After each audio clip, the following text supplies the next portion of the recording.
देखिए, आज इस मौके पर आए हुए प्रेस के मेरे तमाम साथियों, एक तो सबसे पहले आपका बहुत बहुत आभार, बहुत बहुत अभिनंदन, धन्यवाद।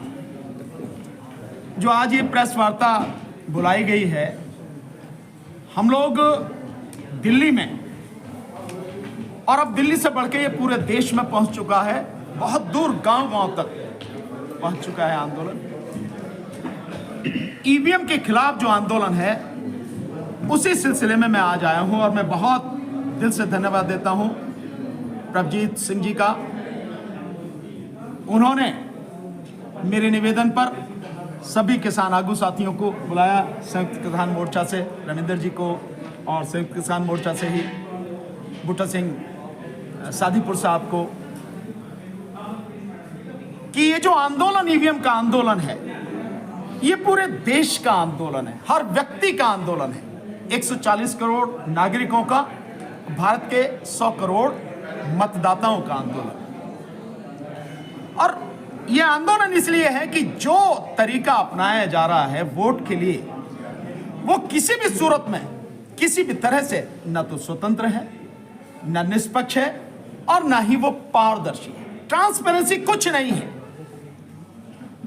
और तरीका जो होना चाहिए, और इलेक्शन कमीशन की जो अनुच्छेद 324 के तहत जिम्मेदारी है, वो ये है कि जो इलेक्शन हो वो पूरी तरह से फ्री, फेयर एंड ट्रांसपेरेंट हो।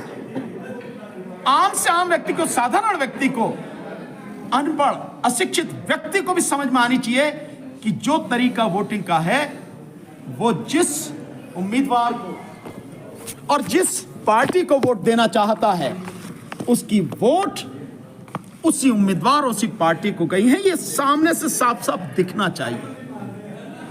इलेक्शन कमीशन कहता है कि हम पे विश्वास करो, हम जो कह रहे हैं सही है। क्यों करें विश्वास? ये विश्वास का मसला ही नहीं है।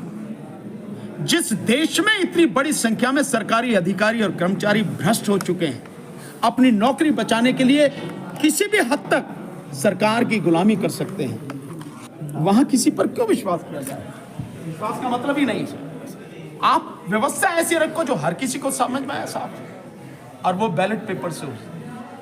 जिस मशीन का इस्तेमाल किया जा रहा है, उस मशीन में पता ही नहीं लगता कि उसने जिस पार्टी को, जिस व्यक्ति को वोट दिया है, उसको गया है। और ये बात आप देखें कि जो 8 अक्टूबर 2013 का सुप्रीम कोर्ट का एक निर्णय आया, और वो निर्णय है इलेक्शन कमीशन, सुब्रमण्यम स्वामी बनाम इलेक्शन कमीशन ऑफ इंडिया। उसमें बाकायदा पैरा नंबर 9 में ये बात कही गई है। सुब्रमण्यम स्वामी जो एमपी हैं, जो बीजेपी में, उन्होंने लिखा उस पैरे में कि बटन दबाना और लाल बत्ती का जल जाना, इसका मतलब ये नहीं है कि वोट पड़ गया। जो वोट दे रहा है उस व्यक्ति को साफ साफ पता होनी चाहिए कि उसने जिस कैंडिडेट और जिस पार्टी को वोट दिया है, वो उसी को गया, और ये बिल्कुल फिजिकली उसे नजर आना चाहिए।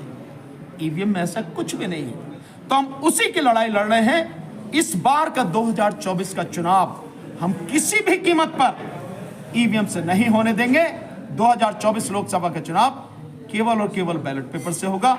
उसी में, इस लड़ाई में साथ देने के लिए आज मैं यहाँ हूँ पटियाला में इस समय।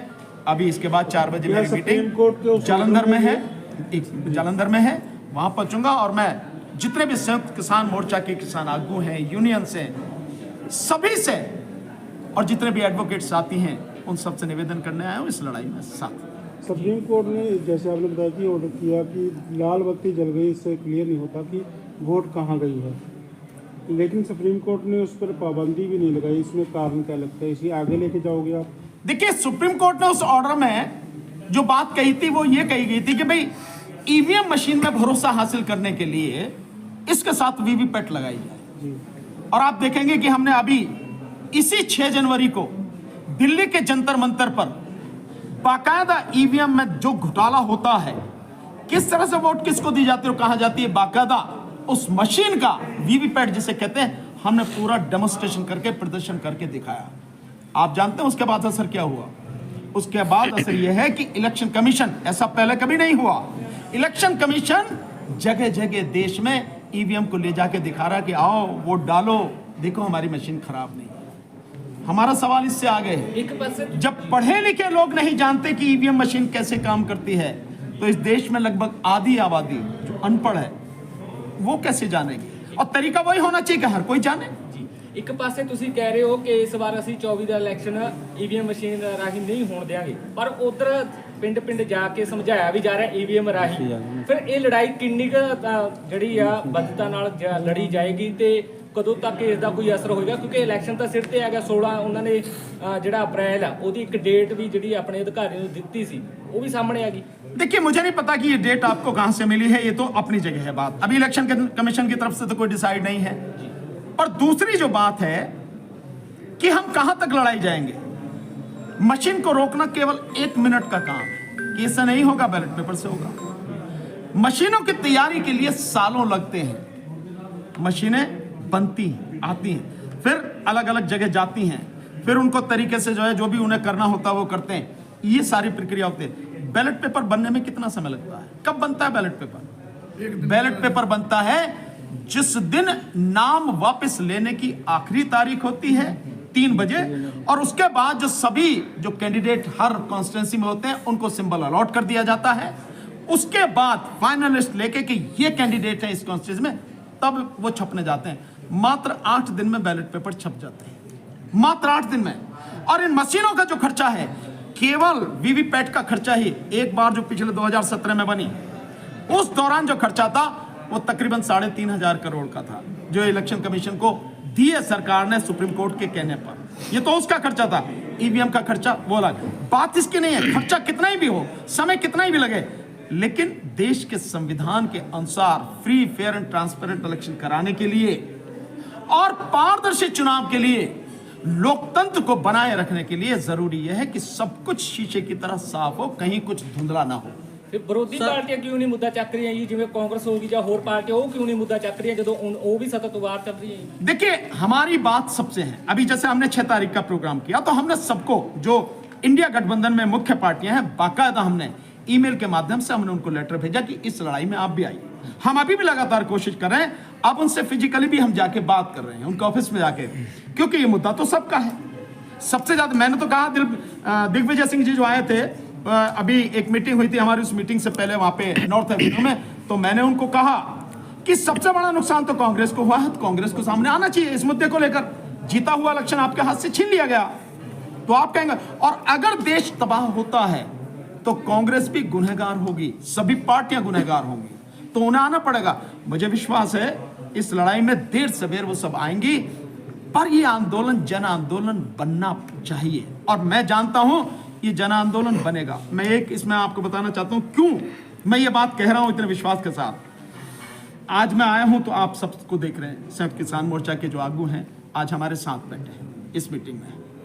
इसके अलावा हमने एक नंबर दिया था, मैं वो नंबर आपको बता रहा हूं, आप पूरे सब लोग, हमने मिस कॉल का नंबर दिया था ये जानने के लिए कि जो हम बात कर रहे हैं वो कहां तक पहुंच रही है, और वो नंबर था 966 77 22 062 966 77 220 62, ये नंबर दिया। आप यकीन करेंगे कि प्रतिदिन कितनी कॉल आ रही है? 2 लाख से ज्यादा प्रतिदिन इस पर मिस कॉल आ रही है, 2 लाख से ज्यादा। और इसके अलावा जो मैंने नंबर दिया था कि जो जुड़ना चाहते हैं वो मेरे नंबर पर मैसेज करें, मेरा फोन बंद नहीं रहता 2 मिनट के लिए भी, सुबह से लेकर शाम तक इतने फोन आ रहे हैं, और मैं दावे के साथ कर रहा हूं गांव गांव तक होगा। और इसीलिए मैं आपको कह रहा हूं ये लड़ाई गांव गांव तक पहुंच चुकी है, पहुंच जाएगी। ईवीएम गांव में घुस नहीं पाएगी, मैं दावे के साथ कह रहा हूं। सर ईवीएम से गल चुकी है, लेकिन जो बैलेट पेपर तो लगता नहीं जिवें दी पॉपुलेशन अपने इंडिया दी कि लंबा प्रोसेस है बैलेट पेपर का। कैसे लंबा प्रोसेस है, मुझे आप बताइए। इस देश में क्या लोगों की कमी है? मैन पावर अगर चाहिए तो बढ़ाई जा सकती है, कमी तो है नहीं, 140 करोड़ की आबादी है। क्या इस देश में पैसे की कमी है? जब इस देश के प्रधानमंत्री पर प्रतिदिन 43 से 45 करोड़ रुपए केवल उसके प्रचार पर खर्च होते हैं, तो पैसे की कमी है? नहीं, कोई पैसे की कमी नहीं है। इसके अलावा अगर डेमोक्रेसी को बरकरार रखने के लिए, संविधान को बचाने के लिए काउंटिंग में 2 से 4 दिन और लग जाते हैं तो क्या फर्क पड़ता? हालांकि इतने लगेंगे नहीं। मैं आपको इसका उदाहरण बताता हूं। ये बात जब आई कि भाई वीवीपैट की पर्चियों की गिनती होनी चाहिए, तो चुनाव आयोग की तरफ से क्या उत्तर दिया गया था सुप्रीम कोर्ट में? उसने कहा था इसमें थोड़ा सा खर्चा होगा, हमें इंतजाम थोड़ा बड़ा करना पड़ेगा और 4 से 5-6 दिन और लगेंगे। एक देश को, इतना बड़ा देश, दो मदर ऑफ डेमोक्रेसी कहा जाता है, उस देश में डेमोक्रेसी को बचाने के लिए क्या ये बहुत बड़ी कीमत है? क्या ये कीमत देश अदा नहीं कर सकता? और डेमोक्रेसी इसलिए बचानी है कि डेमोक्रेसी बचेगी तो ही इस देश के तमाम लोगों के अधिकार बचेंगे, नहीं तो बचेगा कुछ नहीं। और मैं बार बार कह रहा हूं, इस बार का चुनाव अगर ईवीएम से हो गया, निश्चित रूप से मोदी जीत के आए। सर ईवीएम और मोदी जीत के आएंगे तो इसके बाद चुनाव होने नहीं है, लोकतंत्र खत्म होना है, पक्का राजतंत्र की स्थापना होनी है। सर ईवीएम तो ਹੁਣ ਤੁਸੀਂ ਮੁੱਦਾ ਚੁੱਕਿਆ, यूपी ਦੀ गवर्नमेंट ਆ ਵੀ ईवीएम सिखाते, लेकिन ਹੁਣ ਜਦੋਂ ਮੁੱਦਾ क्यों चुकाया जा रहा है? नहीं, मैं नहीं जानता कि उनके समय में क्यों किसी ने नहीं किया। मुझे जो लगा, जिस दिन से 30 मई 2019 से, जब 2019 का लोकसभा चुनाव हुआ, उसके बाद जो सारी गड़बड़ियां सामने आई, हमने उस दिन से मुद्दे को लिया और उस दिन के बाद से हमने 2019 में ही जंतर मंतर पर 5 बार प्रदर्शन किया और 4 बार राष्ट्रपति को ज्ञापन दिया और उसके बाद से हम लगातार इस मुद्दे को उठा रहे हैं। अगर कोई नहीं उठाता तो इसका मतलब ये नहीं है कि मैं भी नहीं उठाऊं, और अगर पहले नहीं उठा तो इसका मतलब ये भी नहीं है कि अब नहीं उठाया जाए। आपके विरोध और प्रदर्शन के बाद भी इलेक्शन हुए हैं, उनमें जो सत्ता में अभी काबिज सरकार है, उनके लोग जो खड़े हुए थे वो भी हारे हैं। क्या उस समय ईवीएम में कोई फिक्सिंग नहीं हुई? नहीं, सब कुछ है। देखिए ना, स्थिति ये है कि कहां सब कुछ क्या हो रहा। अब मुझे आप बताइए, मैं आपसे सवाल पूछता हूं। द क्विंट ने यह सवाल पूछा 2019 के चुनाव के दौरान, चुनाव होने के बाद, जिस समय वोटों की गिनती हो रही थी 23 मई 2019 को, जो इलेक्शन कमीशन की वेबसाइट पर डाटा पड़ा था, वो डाटा बताता था कि 373 पार्लियामेंट्री कॉन्स्टिट्यूंसी में 8,000 से लेकर 18,000 वोटें ज्यादा या कम थी। क्विंट ने पूछा ये क्या है? 4 बार उन्होंने लेटर दिया, इलेक्शन कमीशन ने उनके किसी लेटर का जवाब नहीं दिया, बल्कि 3-4 दिन बाद वो आंकड़े ही वहां से हटा दिए गए, वो डाटा ही वहां से डिलीट कर दिया गया। अगर आप सही हैं तो क्यों नहीं करते हैं? और अभी आपने देखा 2000, ये अभी जो चुनाव हुआ है विधानसभा का चुनाव 5 राज्यों में, एक कैंडिडेट जो राजस्थान में था और एक कैंडिडेट जो मध्य प्रदेश में था, दोनों कैंडिडेटों के बूथ में, जिस बूथ पर वो खुद हैं, उनका वोट जहां है, उस बूथ में उनका वोट जो है 0 निकला। मैं मान सकता हूं परिवार के लोग ना दें, लेकिन जो कैंडिडेट है वो भी नहीं देगा अपने आप को वोट, 0 कैसे निकला?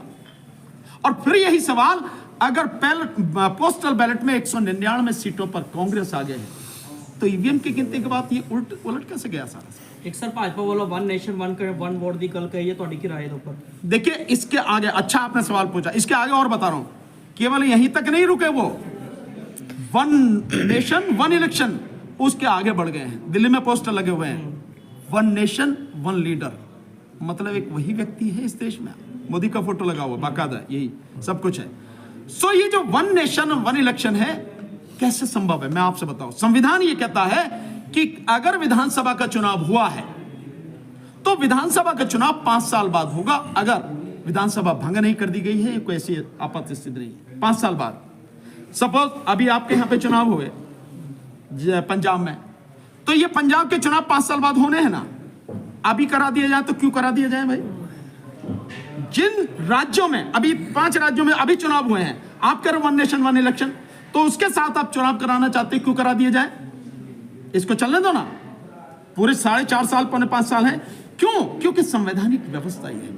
तो जो मोदी सरकार काम कर रही है और जो मोदी जी प्रचार कर रहे हैं, वो पूरा का पूरा संविधान के विरुद्ध है, जिसे बर्दाश्त किसी सूरत में नहीं किया जाएगा।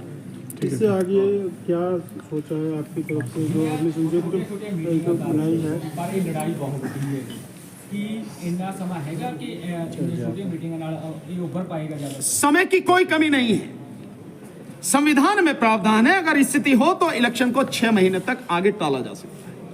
तो जो ये बताया जा रहा है, जो कहा जा रहा है, ये उन लोगों के लिए तो ठीक है, उनको बहका दिया जाता है जो संवैधानिक व्यवस्था को नहीं जानते, जो कानून को नहीं जानते कि साहब ये है स्थिति, इस वजह से होगा, इतना खर्चा। ऐसा कुछ भी नहीं है। संविधान में हर तरह की व्यवस्था है कि अगर परिस्थिति ऐसी है तो आपको क्या करना है। समय की कोई कमी नहीं है किसी भी तरह की। लेकिन मैं आपको कह रहा हूं, इस देश की जनता को धन्यवाद, जिसे अनपढ़ समझा जाता है, ना समझ समझा जाता है, वो गांव-गांव में लोग इसका जबरदस्त तरीके से विरोध कर रहे हैं और खड़े हो चुके हैं। और इतने ही थोड़े से समय में इतने थोड़े से समय में ये आंदोलन पूरे देश में गांव-गांव तक पहुंच चुका है। समय की कोई कमी नहीं। और मैं समझता हूं आज जब मैं यहां हूं तो किसान मोर्चा के, संयुक्त किसान मोर्चा के साथी और आदरणीय बूटा सिंह सादीपुर साहब जो हमारे साथ में हैं, भाई साहब रविंदर पाटियाला जी हमारे साथ में हैं, कीर्ति किसान यूनियन से, और संयुक्त किसान मोर्चा के आगू हैं। ये सब अब जब साथ में हैं, भाई हमारे साथ में प्रभजीत पाल जी हैं, सब लोग साथ में, तो कितने आपकी एक आवाज। मैं तो कहूंगा आप मेरे से सवाल पूछने के बजाय आप आपसे ही पूछिए। मैं तो चाहूंगा कि घोषणा यही प्रेस कॉन्फ्रेंस से सामने होनी चाहिए कि पूरा संयुक्त किसान मोर्चा इस आंदोलन का समर्थन करेगा। मैं नहीं, आपको कहें। और मैं तो बहुत निवेदन करूंगा हाथ जोड़कर आदरणीय बूटा सिंह सादीवाल साहब से कि जिस तरह से तमाम जो भारतीय किसान यूनियन के अलग अलग धड़े थे सबको जोड़कर संयुक्त किसान मोर्चा में लेकर आए, ताकत बनाई, इस बार भी उन सबको जोड़िए और कहिए कि हमारे साथ साथ में ईवीएम भी मुद्दा हमारा अपना मुद्दा है, इसको लेकर चलेंगे और पूरी ताकत से साथ देंगे। ਬੂਟਾ ਸਿੰਘ ਜੀ ਵਿਰੋਧ ਕਰ ਰਹੇ ਹੋ ਕਿ ਨਾਲ ਹੋ ਦੇਖੋ ਗੱਲ ਇੱਕ ਮਿੰਟ ਜੀ, ਖੜ ਜੇ ਜਿਹੜਾ ਸੰਯੁਕਤ ਮੋਰਚੇ ਇੱਕ ਮਿੰਟ ਜੀ, ਜਿਹੜਾ ਇੱਕ ਮਿੰਟ ਸਰ। ਹਾਂਜੀ ਹਾਂਜੀ ਸਰ। ਜਿਹੜਾ ਵੇਖੋ ਸੰਯੁਕਤ ਮੋਰਚੇ ਵੱਲੋਂ ਐਲਾਨ ਦੀ ਗੱਲ ਆ, ਉਹ ਤਾਂ ਸੰਯੁਕਤ ਮੋਰਚੇ ਦੀ ਮੀਟਿੰਗ ਕਰਕੇ ਹੁਣ ਇਸ ਟਾਈਮ ਤੇ ਮੈਂ ਤੇ ਰਵਿੰਦਰ ਜੀ ਆ, ਦੋ ਜਥੇਬੰਦੀਆਂ। ਤੁਹਾਡੇ ਆਪਣੇ ਜਥੇਬੰਦੀ ਨਾਲ ਅਸੀਂ ਨਾਲ ਆ ਬਿਲਕੁਲ। ਮੈਂ ਤਾਂ ਤੁਹਾਨੂੰ ਪਹਿਲਾਂ ਬੋਲ ਕੇ ਵੀ ਦੱਸਿਆ ਸਟੇਜ ਤੋਂ ਜਦੋਂ ਮੈਂ ਬੋਲ ਰਿਹਾ ਸੀ ਵੀ ਮੈਂ ਉੱਥੇ ਵੀ ਇਹ ਮੁੱਦਾ ਚੁੱਕਣ ਦਾ ਯਤਨ ਕੀਤਾ ਸੀ ਕਿ ਹੁਣ ਜਿਵੇਂ ਅੰਦੋਲਨ ਚੱਲ ਹੀ ਰਿਹਾ, ਸਾਰਾ ਦੇਸ਼ ਇਕੱਠਾ, ਸਾਰੇ ਦੇਸ਼ ਦੀ ਇਹ ਮੰਗ ਆ ਕਿ ਈਵੀਐਮ ਜਿਹੜੀ ਇਹ ਹਟਾਉਣੀ ਚਾਹੀਦੀ ਹੈ, ਬੈਲਟ ਪੇਪਰ ਰਾਹੀਂ ਵੋਟਾਂ ਹੋਣੀਆਂ ਚਾਹੀਦੀਆਂ ਨੇ। ਅਸੀਂ ਉਦੋਂ ਵੀ ਯਤਨ ਕੀਤਾ ਸੀ, ਠੀਕ ਹੈ, ਨਹੀਂ ਉੱਠ ਸਕਿਆ ਵੀ ਇਹ ਤੇ ਰਾਜਸੀ ਮੁੱਦਾ ਬਣੂਗਾ, ਤੇ ਹੁਣ ਵੀ ਅਸੀਂ ਨਾਲ ਆ ਬਿਲਕੁਲ ਹੀ। ਸਾਡੀ ਜਥੇਬੰਦੀ ਨਾਲ ਆ, ਡਟ ਕੇ ਖੜੀ ਆ। ਮੈਂ ਹੁਣੇ ਰਮਿੰਦਰ ਜੀ ਨਾਲ ਵੀ ਗੱਲ ਕਰ ਰਿਹਾ ਸੀ ਕਿ ਜਿਹੜੀ ਸਾਡੀ ਸੰਯੁਕਤ ਮੋਰਚੇ ਦੀ ਹਮਾਇਤ ਦੀ ਗੱਲ ਆ, ਉਹ ਅਸੀਂ ਸੰਯੁਕਤ ਮੋਰਚੇ ਦੀ ਮੀਟਿੰਗ ਦੇ ਵਿੱਚ ਇਹਨੂੰ ਫਾਈਨਲ ਕਰਕੇ ਉੱਥੇ ਸਭ ਕੁਝ ਕਹਾਂਗੇ। ਅਸੀਂ ਡਟ ਕੇ ਨਾਲ ਖੜੇ ਇੰਨਾ ਆ ਕਿ ਖੇਤੀ ਕਿਸਾਨ ਯੂਨੀਅਨ ਵੱਲੋਂ ਅੱਜ ਤਾਂ ਅਸੀਂ ਸੁਣਨ ਆਏ ਸੀ ਭਾਨੂ ਪ੍ਰਤਾਪ ਜੀ ਨੂੰ, ਇਹਨਾਂ ਦਾ ਕੀ ਤਰਕ ਹੈ, ਕੀ ਸਾਰੀ ਗੱਲ ਹੈਗੀ। ਤਾਂ ਲਾਜ਼ਮੀ ਤੌਰ ਤੇ ਇਸ ਤਰਕ ਦੇ ਉੱਪਰ ਵਿਚਾਰ ਕਰਾਂਗੇ। ਔਰ ਇਹਨਾਂ ਨੇ ਸੰਯੁਕਤ ਕਿਸਾਨ ਮੋਰਚੇ ਨੂੰ ਅਪੀਲ ਕੀਤੀ ਹੈ, ਇਸ ਨੂੰ ਸੰਯੁਕਤ ਕਿਸਾਨ ਮੋਰਚੇ ਦੀ ਮੀਟਿੰਗ 'ਚ ਚਰਚਾ ਕਰਨ ਤੋਂ ਬਾਅਦ ਹੀ ਕੋਈ ਫੈਸਲਾ ਹੋ ਸਕਦਾ। ਉਸ ਤੋਂ ਪਹਿਲਾਂ ਕੋਈ ਗੱਲ ਕਹਿਣੀ ਇਹ ਅਕਥ ਨਹੀਂ। ਠੀਕ ਹੈ। Thank you sir, thank you.